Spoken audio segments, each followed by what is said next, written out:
Like all great stories, our story begins in the dark. And the name of this world is Iglesias. Oh my god, I feel bad? No, me, yeah. Yes, me. All right, yeah, please. I united all the animals. I could tell. My name is Teg. I'm looking good, feeling clean. Yeah, I'm real. Teg gets me jacked. Hello, everybody. What is up? Welcome back to episode 5 of Stayin' Alive. My name's Dylan. I'm the GM. That's Chris. Woo! He's the player, Alexander Trehaguer. Okay, a little recap. Alexander Trehaguer escaped from the arena. He's now running through the streets of Haven. They're trying to get to whose house? Kelso's mom's house, which is where Kelso lives. I assume he didn't make enough money doing, I don't know, being an asshole or whatever he is. You're really mean to this guy. He has done nothing mean to you. You're really, really mean to him. Kelso's one of the slaves who went into the arena with Alexander Trehaguer. The last point we left, Alexander Trehaguer and the slaves were making their way to Kelso's mom's house. Alexander Trehaguer, walk us through basically what you just did. There's a guard who's in the middle of the street. He's walking towards you guys. Basically what happened is we, in a sneaky, stealthy way, we Scooby-Dooed it behind a bunch of barrels. And I was trying to tell Meghon to keep it down, but he's bleeding all over the place through his throat, and he made a lot of noise. And I told Meghon, if you put us in danger of being killed, you're the first to die. So I tricked him by telling everybody, hey, look, we're going to make a mad dash across the street to evade this guy on the count of 3. And then when I got to 2, I shoved Meghon forward, and I told everyone, nope, we're not going. Meghon is on his own. All right, we'll pick up the action right there. Meghon runs out into the middle. He's ready to beat the shit out of this guard, turns around behind him, sees no one, looks at the guard directly in the eyes. This guard has got the biggest look on his face like, who the fuck is this guy? He's covered in blood. He's screaming bloody murder, running at him. He pulls out a club and says, stop there! Meghon looks around. Guys! The club comes right down on the back of Meghon Trainor's head. Boom! Knocks him out, and he falls to the ground. Good. Just lifeless on the ground. The guard looks around, sees if anyone sees him, to see if there's anyone else. Goes down, starts to investigate Meghon. Then Meghon pops back up and boom, pops the guard right in the face and punches him. And the guard and Meghon are just start grappling with each other. Blood is everywhere. He's bleeding so much. What do you guys do? Casually, we're going to move around the barrels and start heading across the street towards Kelso's mother's house. So you're going to try to slip around behind this action that's going on? Yeah, just let whatever's happening happen. Yeah. Yeah. You start to make your way out. Everyone starts to follow. Meghon is fighting with this guard. Guys, help! Kelso says, should we help him? Should we help the guy fighting a guard? He assaulted a police officer. Kix is like, he I didn't tell him to go fight a guard. I just told him we were gonna run across the street. That's true, yeah. This guy's a wild card. I don't trust him. I don't think anybody else should trust this guy. Okay, as you guys are kind of sneaking around, the guard sees you guys and says, stop! As he's fighting with Meghon. We're late for our gig. In The name of Haven, stop! Him and Meghon are still fighting. Backpedaling now with everybody. I'm like, come on, guys. We got a puppet show we got to get to. We're puppeteers. The kids are dying to see these puppets. I believe you've been childbirthers and puppeteers now. You've lied to a lot of people in this town who you are. Well, you know, you got to be open and honest. Meghon and this guard keep fighting. Eventually, the guard pushes off Meghon's hands, takes the club, and smacks him right in the face. You see teeth go flying, God. And he falls to the ground. The guard comes over to Meghon and just starts beating the shit out of him with his club and just like pummeling his face, and his skull cavity is crunching in, and you guys can see this as you walk further up the street. Okay, so I think we're going to turn and just now keep on going. In this city, police brutality is out of control. Meghon was already on the ground, and this guy just kept on beating him with a club. We're going to get to that later. We're going to talk to somebody about that and get that solved. You guys, as you walk further up the street, the guards pounding gets fainter and fainter until you really don't hear anything anymore. Like punching a watermelon. This is my house. All right, we'll lead the way, Kelso. Okay, come on, guys, follow me. All right, we'll follow Kelso. You guys all run up You open this door, run up these stairs, really tight, narrow staircase. You run up 1 flight of stairs, 2 flight of stairs, 3 flight of stairs, up to the very top level. He gets up there, knocks on the door. Do you think my mom's home? You don't even have a key. Oh, I guess, sorry. You wouldn't have the key on you anymore, Kelso. Yeah. That's not your fault. Don't worry. Yeah, I know. He knocks on the door again. 1 minute! What's your mom's name, Kelso? My mom's name is Kara. Kara? Mm-hmm. Okay. I want to be polite. What's your last name, Kelso? My last name is Underfoe. Kelso Underfoe. Kelso, I just wanted to let you know that your name sounds like your enemies have sex with you. Why? Underfoe. Underfoe. It's not important. Let's just get your mom to the door. Sure. Oh, coming. How old's your mom, Kelso? What? I don't know. The door opens. You see this really heavy set woman with kind of like Princess Leia blonde buns on the sides of her head. She looks, tears welling in her eyes. Oh, my baby, Kelso! Big hug. And I turn to the rest of the guys and go, 3, 2, 1, surprise! Surprise. We brought your son back to you. Oh, my beautiful baby boy. She starts kissing him all over Sure. Yeah. his face. A loving mother. Right. Very, very loving. I don't mean to be presumptuous or pushy, but do you mind if we come in? It has been a rough day, to say the least. Mom, you gotta let us in. Oh, yes. My friends are my babies. You can come in. She ushers all of you guys in. Come in. Okay, yeah, we all go in. I'm like, guys, come on. Nice. You go in. You see a lot of things hanging from the ceiling. Most of them are cadavers. No, I'm just kidding. I was like, shit. We never get a break. No, it's like pots and pans and cookware. It looks like there's a lot of cooking that gets done in this house. You see a lot of different stoves and smells really good inside this house. It's kind of small and cramped, but there's a couple rooms. There's also a little peephole thing that's open. Oh, I shut that. Yeah. Okay, yeah, that gets shut. Kelso, where have you been the last few days? I missed you so much. Mom has missed you so much. Kelso? Am I allowed to tell her? Kelso, be honest with your mother. We're covered in blood and we're wearing rags. Okay, Mom, the truth is that we're a bunch of puppeteers and we got in an accident and I'm gonna grab Kelso, take him to the side just really quick. Sorry, just a quick sidebar, Mrs. Kelso. Kelso, what the hell do you think? You're lying to your mother? I didn't want to tell my mom that I was a slave in the arena. You think she'd be upset? I don't know. Okay. Mrs. Kelso? Oh, call me Kara. Call me Mama Kara. Mama Kara. Mama Kara. My name is Alex Trehager. Just call me Alex. It's Alexander, but call me Alex. I have to be honest with you. We are not puppeteers, despite the fact we may look like puppeteers. Oh, but my boy Kelso. Kelso is very confused and doesn't want to make you upset, but I feel like we gotta be honest. We were caught and made to be slaves in the arena. Keep in mind that you guys are all covered in blood and have a bunch of weapons on you. We look like puppeteers, I understand. But no, we were forced to fight in the arena for our lives. Oh, how did that go? Well, I'm not gonna brag or anything, but 4 kills, Kara. I got 4 kills. Oh, you boys must be hungry. Let us eat. I'm so thankful that you boys saved my baby Kelso. Hey, Kelso, he managed to handle his own. You know, he killed a tiger. Kelso killed a tiger? Turn to Kelso, give him a wink. Yeah, I did kill a tiger. By any chance, could we clean up and do you have any clothes that we could borrow? Oh, yeah, the washroom is just through that way. There's one of the doors that's open. That's the room that she points through. It's a washroom. Okay, so I think as a group, we're gonna rest here for a little while, clean up. Does she have any clothes for us? Yeah, you guys can, I guess, borrow some of my clothes. Great. We're gonna change up our clothes, clean up the weapons, clean up ourselves, make ourselves look presentable, and I'm gonna go ahead and try and fix my nose again.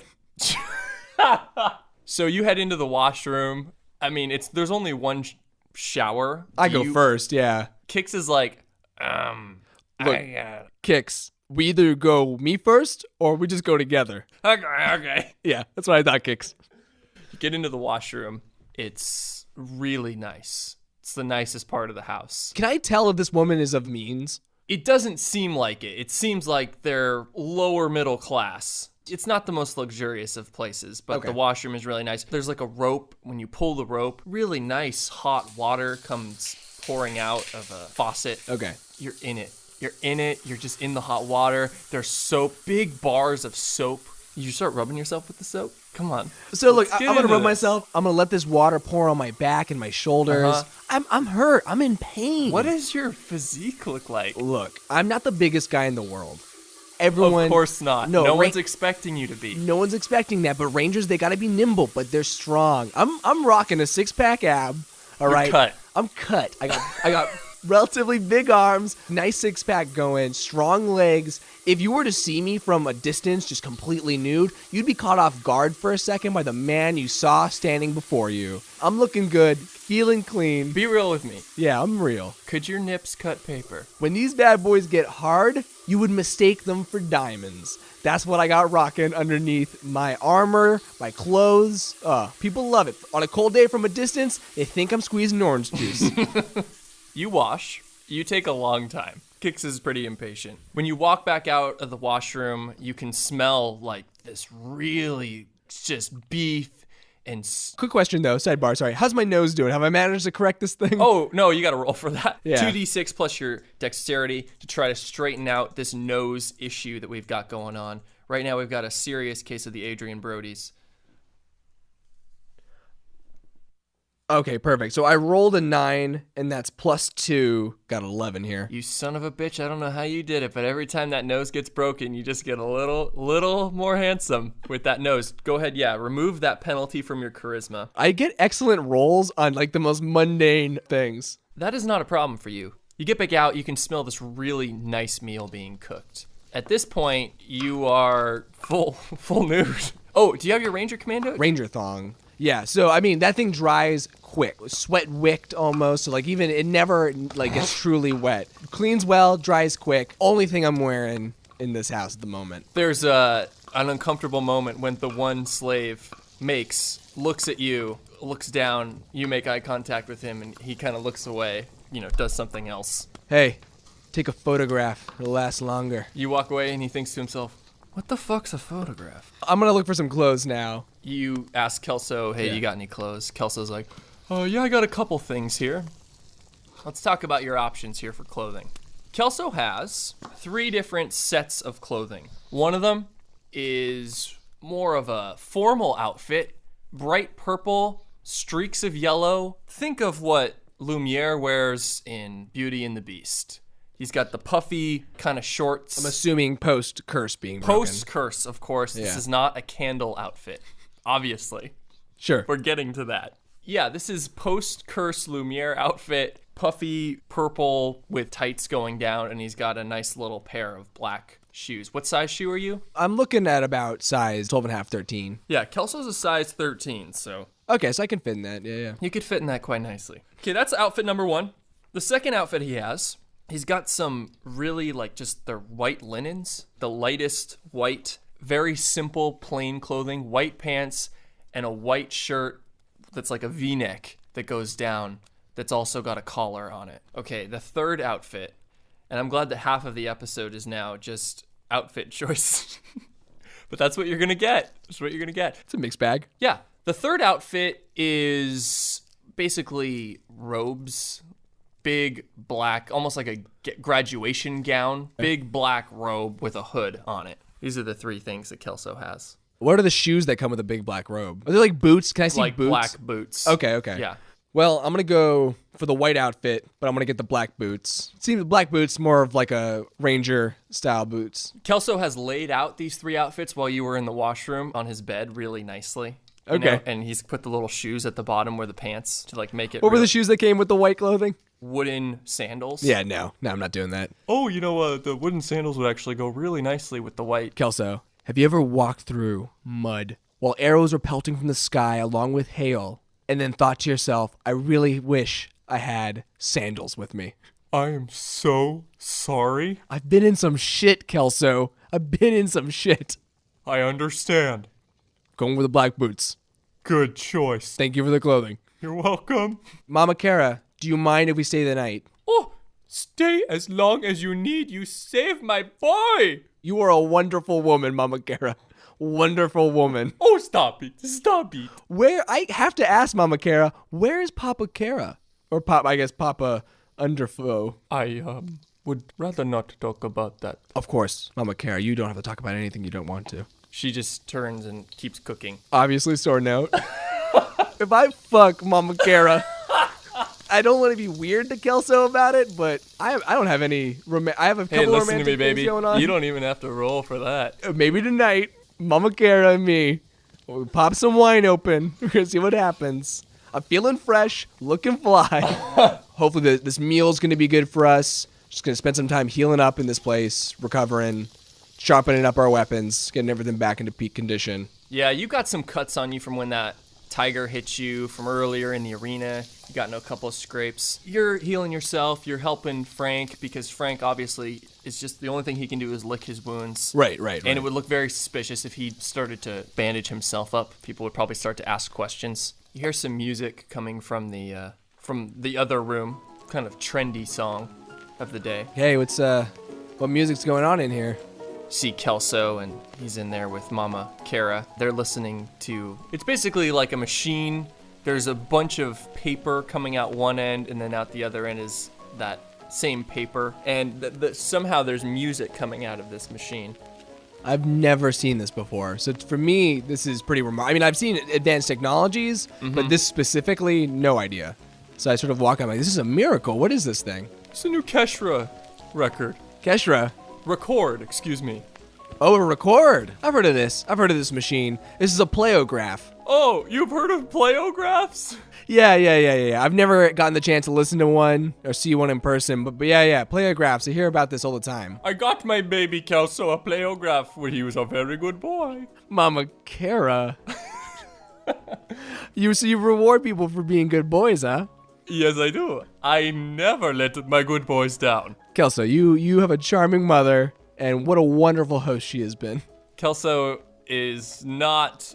He realized that there's something going on between you and Mama Kara. Okay, at this point, I guess I should put the clothing on that Kelso... You've just been walking around this entire time in your ranger thong. I'm telling you, there's no shame in a ranger. So, for me, it's just like par for the course. Absolutely. All right. You ate a whole meal. Ate a whole meal, healing myself. I couldn't do that with a shirt on. No, you could not. Okay, you get those clothes on, you get your boots on. Turning midnight, Mama Kara goes into her room. She lays down for the night. Kix is sharpening his knives over in the corner. He's just kind of looking down. He's got a scowl on his face. You can see Makes. He's over at Kelso's bed admiring the bedpost. Him and Kelso are talking about, he's like suggesting, oh, you should try this with your bed, really kind of add some, he's just talking basically furniture stuff with Kelso. I'm going to do a quick huddle up with the guys. Sure. Yeah. Everybody huddles around you. All right, listen. Safe to say at this point, we're free men. Every one of us. Except for Meghon, who I assume is in prison, if not dead. If you want to go on your way, feel free. Kelso, your quest for whatever glory you seek in life can just be on your own path. You're home now. But I have a mission personally. Well, what mission's that?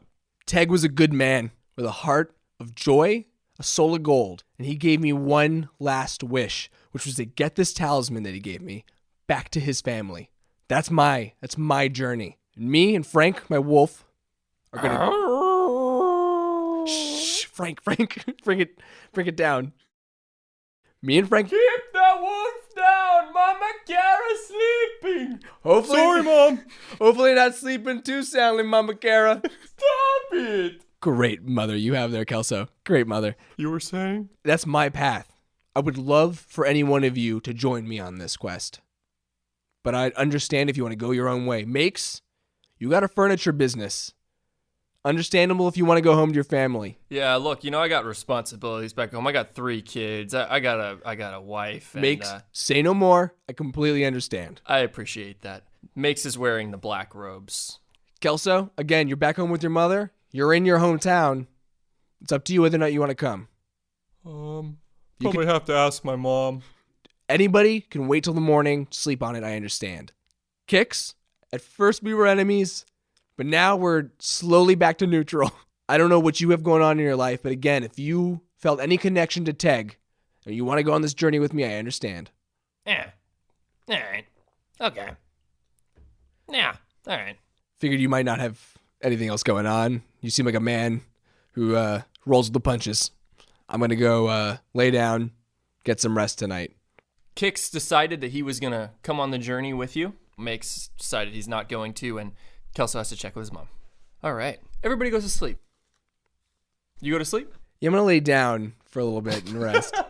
After I'm sure everyone is now nodded off, make my way quietly over to Mama Kara's room. No, God, no, please. Okay, Alexander. She's like 350 pounds. I don't know if I was clear before. I'm not saying there's anything wrong with that. I'm going to lean my head up against the door to her room and just sort of like stare off longingly and then tap with my pointer finger on the door. Tap, tap, tap. And what you hear on the other end of the door is tap, tap, tap. It'll never work, Mama Kara. It'll never work. I know, but I want it so bad. All right, so I sleep with Mama Kara. Okay, roll 2d6 plus your strength. Holy shit. So I roll a 10 plus 1 for 11. You fuck her brains out. I'm going to wake up before everybody else, sneak out of Mama Kara's room, get back into my little bunk on the ground. Now, amazing part of this was also that you didn't wake up the other parts of the house, right? It was intense. Yeah. It was intense, but it didn't have to be loud. Right. The intensity was almost in us having to like restrain that. Right. You Now know? that was what was intense about it. Yeah. It was yeah, the yeah. restraint part of it. Oh, yeah. Yeah. She wanted. It wasn't what was said, but what wasn't said. Right. Yeah. She's asleep with a smile on her face. Worth it. When you get back into your room, you crawl into bed, snuggle into your pillow, snuggle in your blanket. You creep open your eyes. You see Frank looking at you. He's just shaking his head. He shakes his head and he just goes back down into his cuddle position, goes to sleep. So you fall back asleep. You wake up with a knife at your throat. Tell you what you see. Basically, over you is a man's ball sack. You feel a blade at your throat. I want Frank he's going to wake up very Okay. quietly and calmly. Great. Frank wakes up, his eyes awaken. I'm reaching into my ranger thong for a knife. Also, let me ask a logistical question. Sure. Can Whose ball sack is it? Yes. Can I even see this person's face? How are they arranged that I can see their ball sack and a knife against my throat, but not their face? Like, what's going on here? They're squatting over you. Can I see their face? Let's just picture this real quick. No. Okay. If you were to stare up directly, Ball sack. ball sack and butt crack, Sure. right? Asshole, ball sack. Got it. I'm just going to very quietly, what do you think you're doing?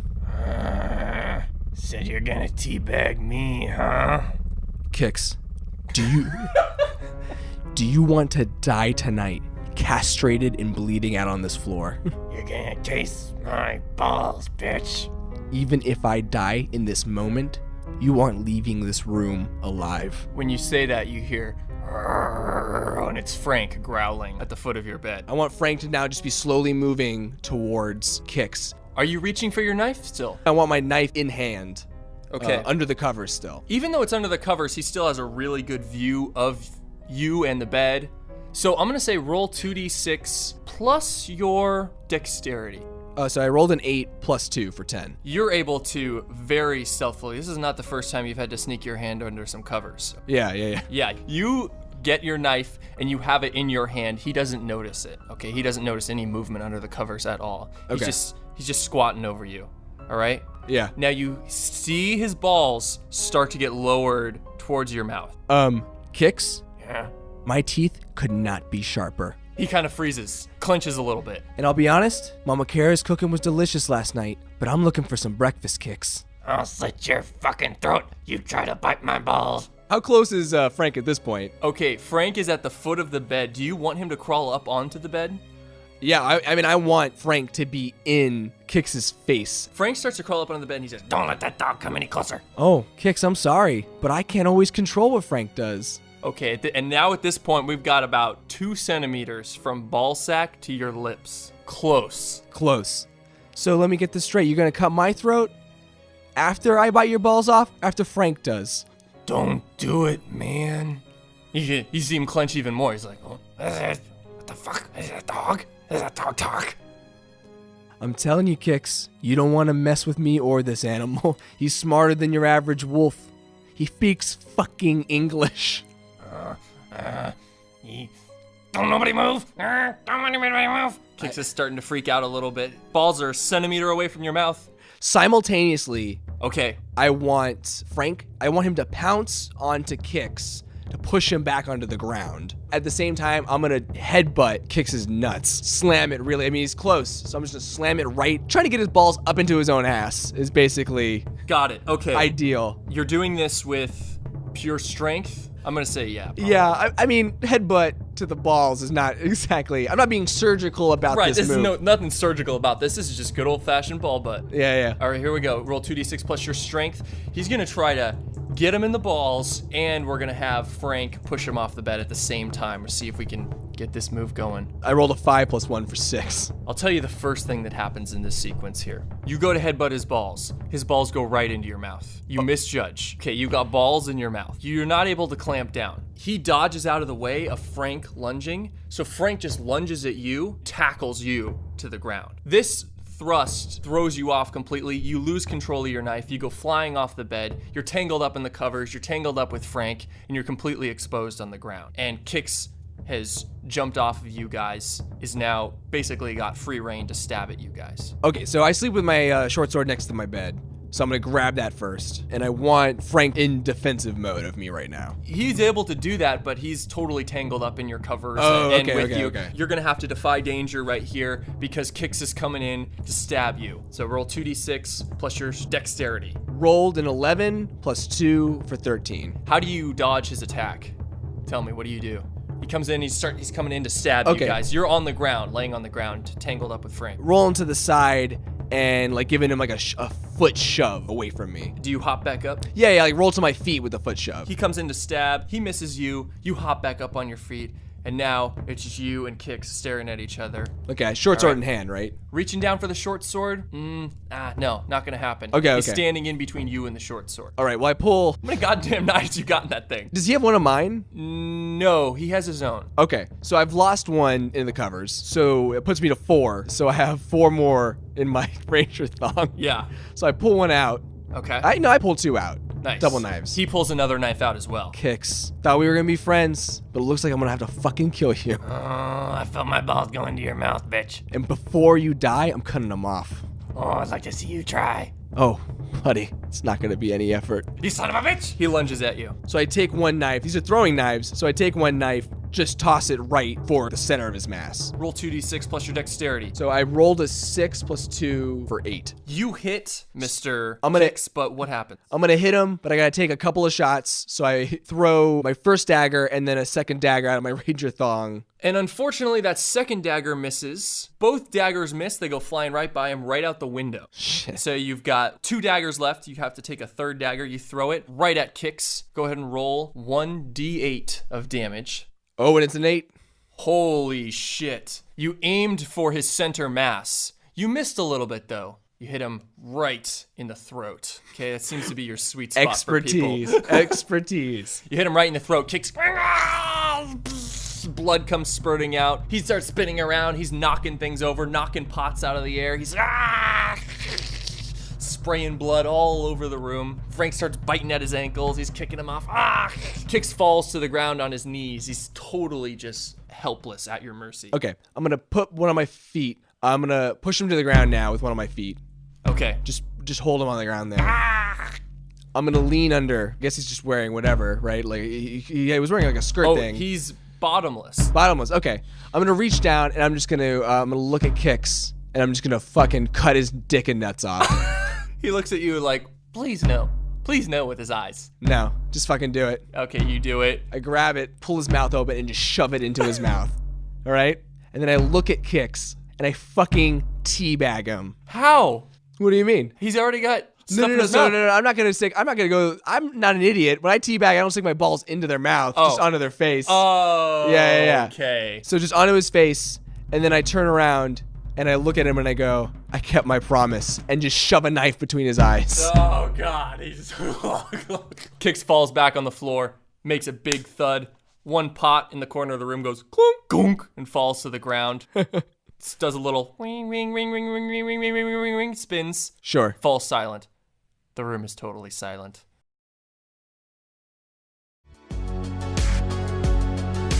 And we're gonna leave it there for this episode. Kix is dead. That fucking son of a bitch. Did he think I wasn't gonna come through with my promise? Mama Kara got some lovin'. Alexander Trey Haguer is hopefully gonna set off on his quest to bring Teg's talisman back to his family. Thanks so much for listening. My name is Dylan. That's Chris. Yep. We'll see you later.